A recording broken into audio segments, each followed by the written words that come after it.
Hello YouTubers, welcome to another video. The OC2 or the Octo-Curve 2 is designed to measure components or component in a PCB without the need of powering up the component or the PCB itself.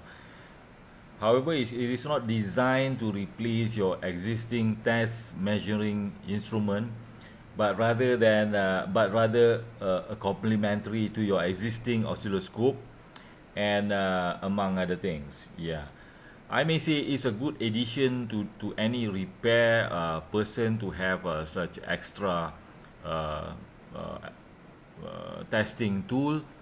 I mean, the more testing equipment you have, the more sure you are in the troubleshoot or the analysis itself. So yeah, so I'm hooking up my Octo-Curve 2 to the oscilloscope on both channel and or both axes. Forgive the crudeness. My BNC connector hasn't arrived yet from China.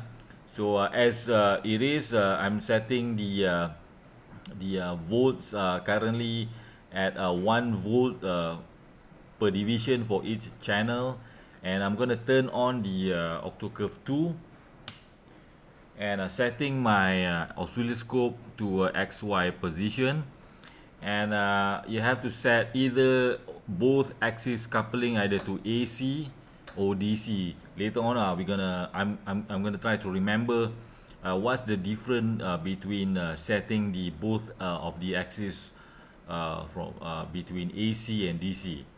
So yeah, that is the display showing you a flat horizontal line. So I'm going to use this a pair of two connectors, which is a grabber and a test lead, piggyback to one another. So uh,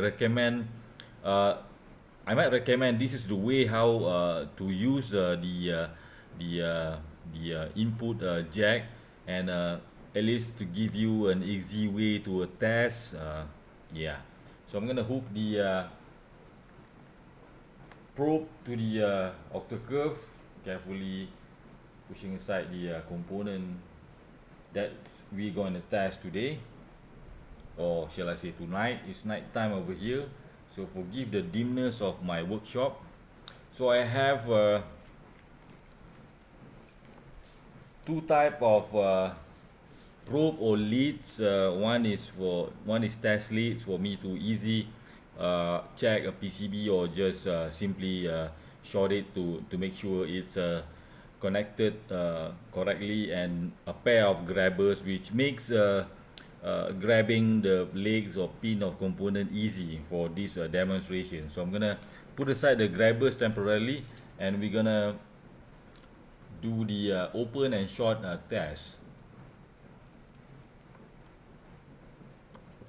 So I'm focusing my camera on here because this is where the main action is, and I'm going to try to at least explain every time I touch the controls on the Octo-Curve 2 itself, and I will tell you in advance. Yeah, currently I'm going to set it to the lowest variamp or current range.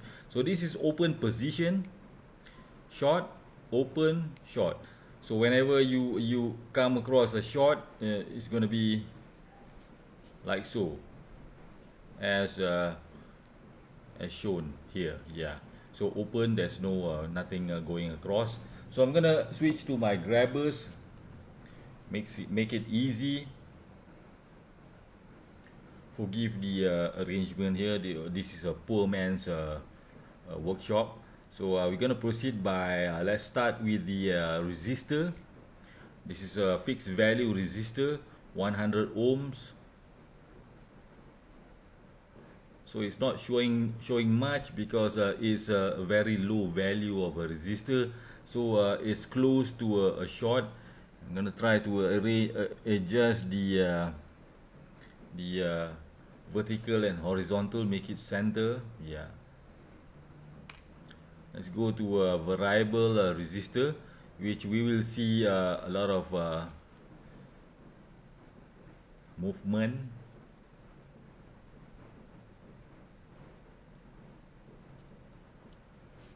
One second.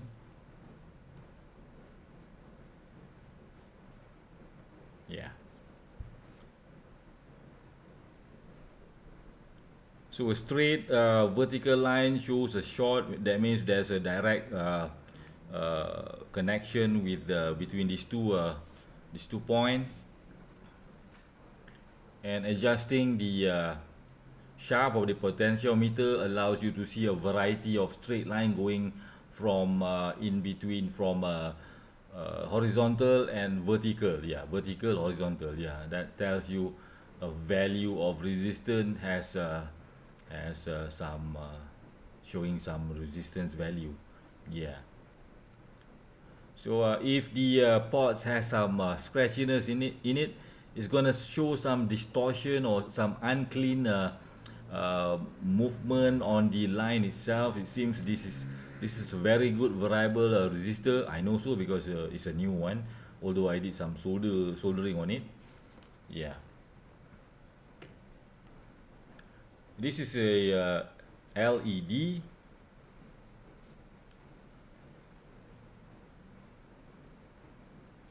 So it's quite dim, and I'm gonna play with the variamp, showing you the diode characteristic or signature. So we're gonna see it's light up, and as I increase the variamp, it's light up furthermore. Let me put it on a darker background so you can see. Yeah.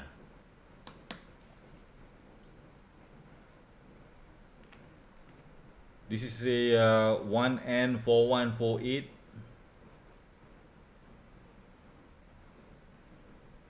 Yeah. Coming back to the AC or DC coupling, if we are now on AC on both channel, you're gonna see the signature more or less in the center of the screen. So if I set both on DC, you're gonna see the line will remain static, and whatever changes or curve or changes is gonna be from the existing line itself. It won't float like before, as you can see. Yeah. So it's showing you there's a voltage and current going through the diode itself. So coming back to AC on both, you're gonna see it floats, so it try to remain in the center. Yeah. Next is a Xenia diode. I managed to find a Xenia diode in my parts bin. This is a 9.1 volt. I need to put a remark there because all these small diode looks the same. My eyes is not good anymore. I need to mark them. So yeah, that is the signatures of a Xenia diode. Yeah.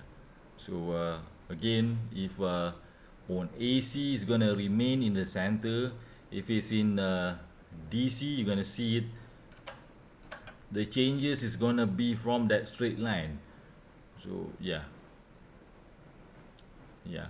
So whatever on the horizontal will remain. If there's a decrease in something or increase in something, it will move from there. So I'm not sure whether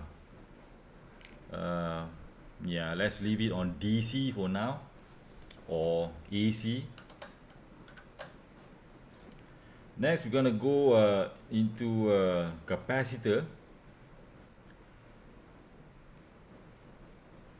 So it's showing some elliptical shape. Let me try to double check the focus on my camera, and I'm gonna play with the variamp, set it to the middle highest. So as you can see, the elliptical shape is now squashed, maybe because of a bit higher current going through the capacitor. And going to the max, we see some ellipse there, but not a lot. Yeah, this is a 224 capacitor, and electrolytic capacitor 33 UF or microfarad, 450 volts. So at the lowest variam is showing a short, going to the second highest variam shows a capacitor signature, and going to the highest one we can see it's showing a round or a vertical elliptical shape. So the variam here allows you not to conclude the component is faulty. Sometimes some component needs a higher current in order to show its signature on the oscilloscope itself, like as opposed to before, the small capacitor requires little current to able to show itself or to identify itself as a capacitor, uh, as opposed to this large capacitor. So yeah, I can also play with the volts per division on my oscilloscope in order to maybe to zoom out or to enlarge the signature itself, but I don't want to do that. My scope, I think work on my scope, at least it works best on 1 volt per division. I'm gonna just play with whatever is available on this Octo-Curve 2, and without playing with the controls on my oscilloscope. Yeah, we're gonna go into semiconductors now. A 2N3055. This is between the collector and either the base or the emitter. Base and emitter. This is on the highest amps setting or current setting. Second middle and lower, so not much change there. Yeah. Another one, a TIP35C, which is a power transistor. Again, a diode signature.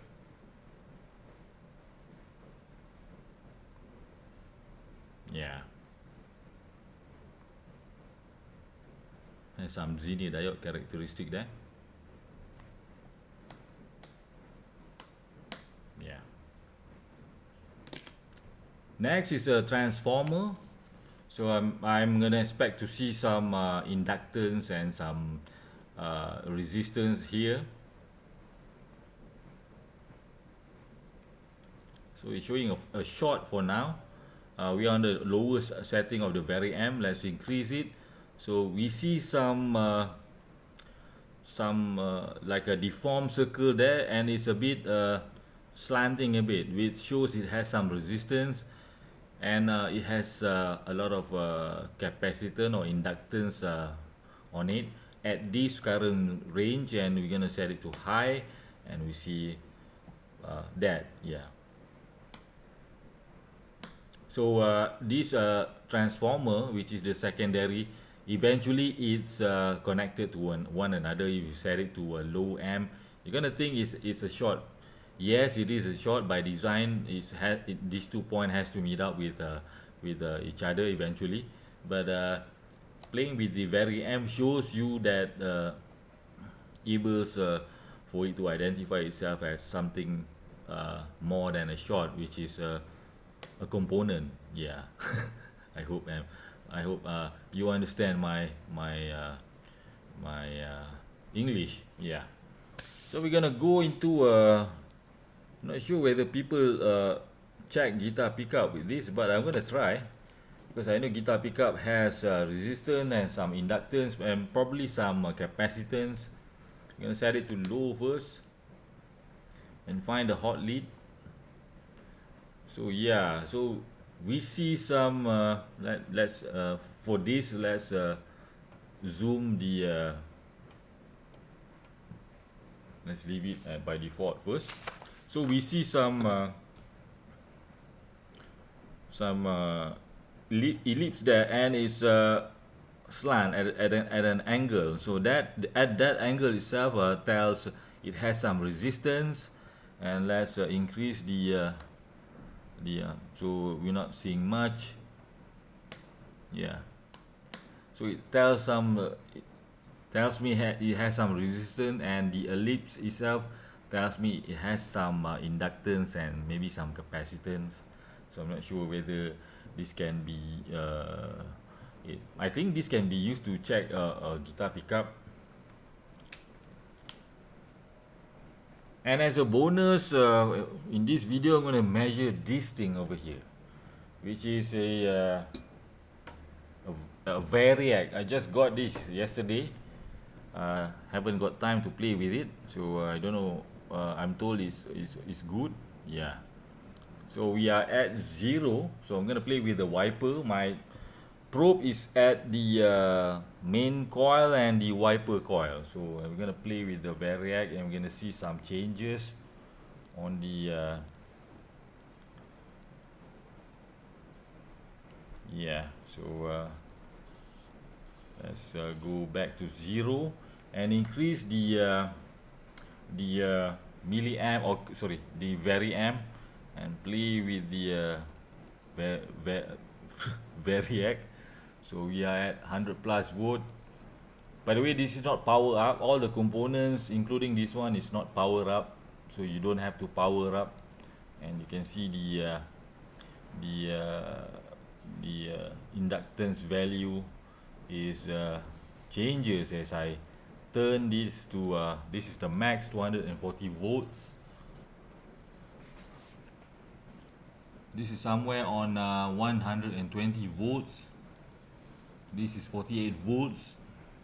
This is on the 0 volts on the variac setting itself. No power is applied to this except from the Octo-Curve to itself. So that's it for today. Let me check my my thing here, whether I've left anything out. So yeah, I don't think I've left anything out. So it's quite interesting to see, or to know of such testing device which has visual capability when you partner it with the oscilloscope.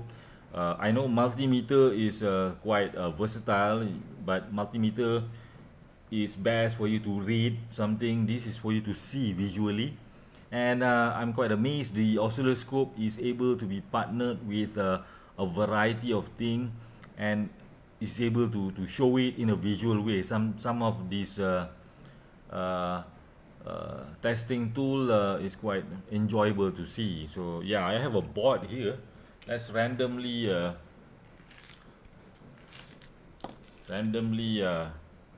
poke through the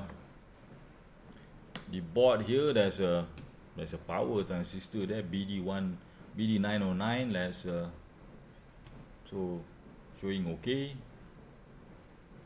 Yeah, could be okay. There's a diode here, so it's coupling with another component there. There's a diode here, Xenia diode, I think. So let's